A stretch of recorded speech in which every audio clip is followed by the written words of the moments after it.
Good morning, David Coombe bringing you the CBSAM debrief for this Thursday the 6th of October. The time is just past 8 a.m. and we've got the bulls back in charge in most of the indices here, looking across here at the North American region. The Dow up 131, the S&P 500 up 20 or 1.79%, and Nasdaq up 2.32. The cause for this push-up was some pretty good numbers coming out of on the jobs front. We had ADP employment change for September up 91,000 rather than the 75,000 expected. Previous was 89,000, and there was also looked like an okay number for ISM non-manufacturing composite coming in just a little bit above expectations, but I guess anything that's coming in on or above expectations is seen as a cause for celebration, as opposed to coming in fairly consistently of late, a number that ends up disappointing the market. The other thing on the agenda was the Europeans seemingly coming up with another solution to their problems there.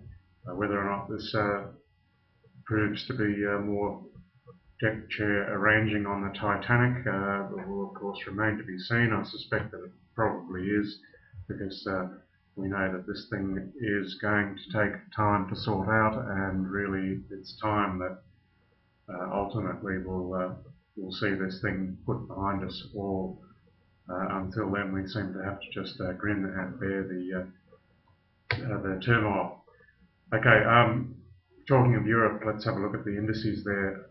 The Euro Stoxx 50 up 4.22%. Now that's that broad coverage of the top 50 or so companies in Europe, and so that's a really big move up there. FTSE a bit less so, 3.19. The CAC 4.33. The DAX nearly 5%, 4.91. What a big move that is. Madrid 3.06. Milan 3.91. Stockholm 3.87, and Switzerland 1.11. Let's have a look here. Now we ended up closing up, had a bit of a roller coaster session yesterday on our local market, but we ended up closing up 54.4, so quite a good showing there in the end. The Hang Seng not performing too well, they're down 571, and the Nikkei up down 73. The futures here have us following on with the general theme there, up 69, Nikkei up 120, so we should see ourselves right around that 4,000 level, showing once again that that 3,800 level is somewhere seemingly where we do not and are not prepared to go at this point in time, and it's really going to take a considerable a lot of turmoil to get us back down to that August 9th low. Okay, let's move on and have a look at the commodity space. Energy is doing really well. Crude up $4.16 or 5.5%, just under 80. So probably expect to see that for now, just as a dip, because we can expect to see some OPEC certainly not being all that comfortable with it down underneath $80, and of course we've got Libya coming back on into production, and that's likely to see the Saudis reduce production there. So that should reasonable to expect. That should put a bit of a floor under that, perhaps. Natural gas, $3.56. That natural gas warrant we had sadly has well and truly expired now, and so we're out of the money on that one, and we come back to revisit that another day. In our softs, we had everything in the green apart from wool and canola. The big movers here, I won't go through every single one of them. There's wheat, 3.52. Corn, 3.01. Lumber, 1.34. Rough rice 1.07, soy 1.03, being the bigger movers there in that space. Copper had a pretty good move up, 3.45 cents to $313.08 per pound. Gold at 16.42 was up $26, and silver at $30.52.5 was up 68.6 cents or 2.3%. Look at our currencies now.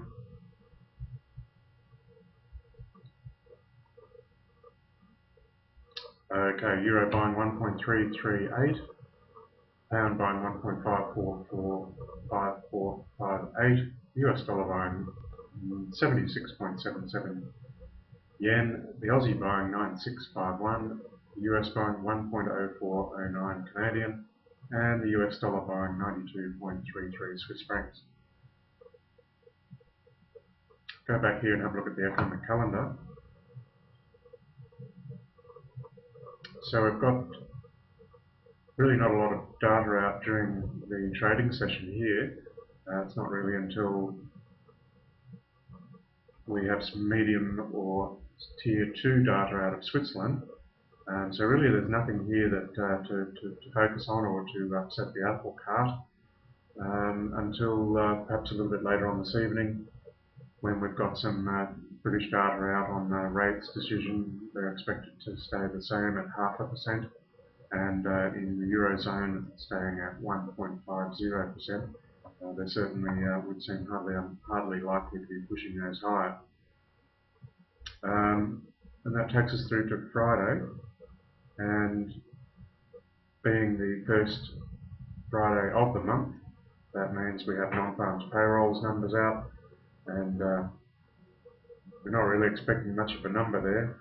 The expectation is negative 3,000 jobs, which shows you just how grim and dire the outlook is there on the jobs front. But we'll see. Anything better than that could be a cause for, again, cause for celebration. Okay, let's take a look at the Falcon Trader and just have a quick look at a couple of things here. That's our local index with that real double bottom look there, just above that 3,800 level. But it's worth reminding oneself that we still are in a downtrend. There is no indication of breaking out of that. Hang on, I've got it all. There's a trend line break there. That trend line should probably really be in here, in that type of a thing, and so we're really looking for it either to consolidate here, and then perhaps cause to be a little bit bullish if we break that in a downward trend line. Look at the the Aussie dollar. A little bit of a morning star formation there, off 94 cents. And we are thinking that we'll see a little bit of a bear move in a bull run on the US dollar index. So we could possibly expect to see the Aussie recover here a bit.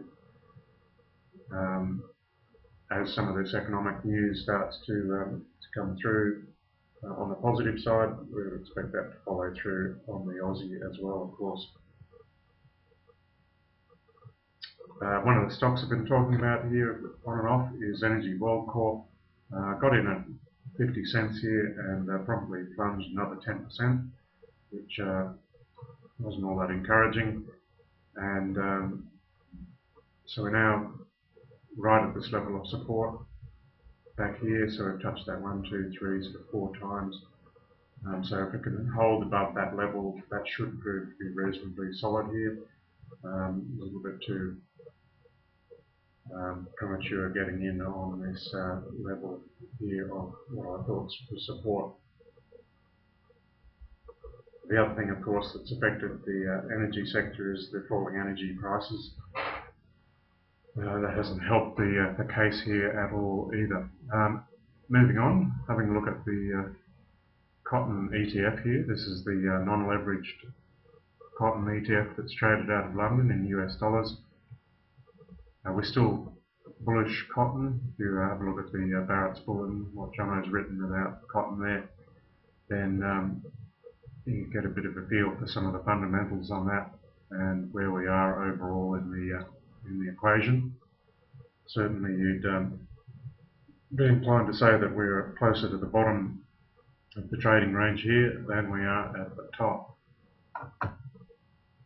Throw in a few doubts and droughts, not doubts, and there's a reasonably good case to be taking a position there to the long side. Okay, just follow a few more of equities that I've been watching before finishing off. Now this is a Luca. Just recently entered the ASX top 50, such has been its ascendancy in terms of moving up the ranks of our local companies. But yeah, that wasn't probably wouldn't last all that long if it stays down here. But it seems to have been sold off broadly with the resources sell-off, and now seems to have found a bit of a floor down here, which we saw tested back here in April, and maybe that's going to consolidate or build from here and head back up towards $15. Some of the gold stocks, still continuing to watch those. St Barbara starting to again consolidate here and making some reasonably attractive looking moves up here. We also had a little bit of consolidation, merger and acquisition take place in the gold sector yesterday, with Crescent Gold to be bought out by Focus Minerals. So that combined entity will actually make a reasonably significant gold entity in terms of market capitalisation. And so perhaps some of these gold stocks are worth watching again. Let's just have a look here at Medusa. Sold off pretty aggressively on the back of that couple $100 fall in gold.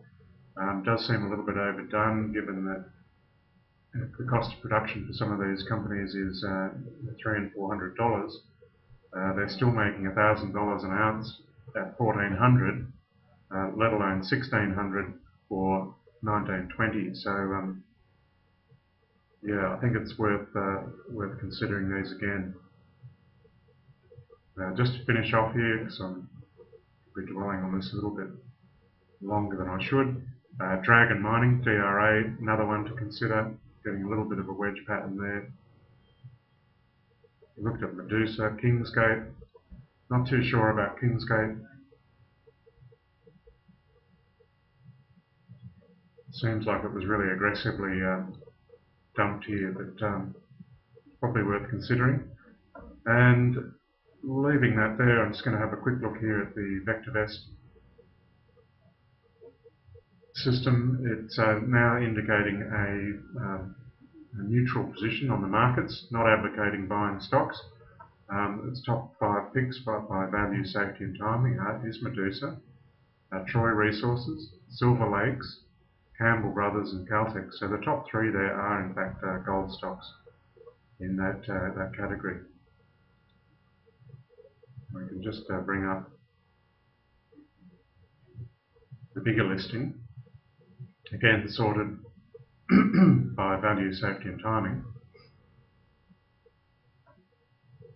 Caltex then moving on to Aluka, Anvil, CFS Retail Property Trust, Regis, ARB, Oriton, Newhert, Adelaide Brighton, Charter Hall, Micklin Express Offshore, Suncorp, Coal and Allied, Kathmandu, Charter Hall, Fisher Paykel, Lycopodium, Mirvac, Stocklands, Wesfarmers, ANZ, pretty much making out the top 20 or so there. Okay, so I think I've probably got a little bit over time here, so I'm going to finish up and wish everyone a great day, and until next time, say bye for now.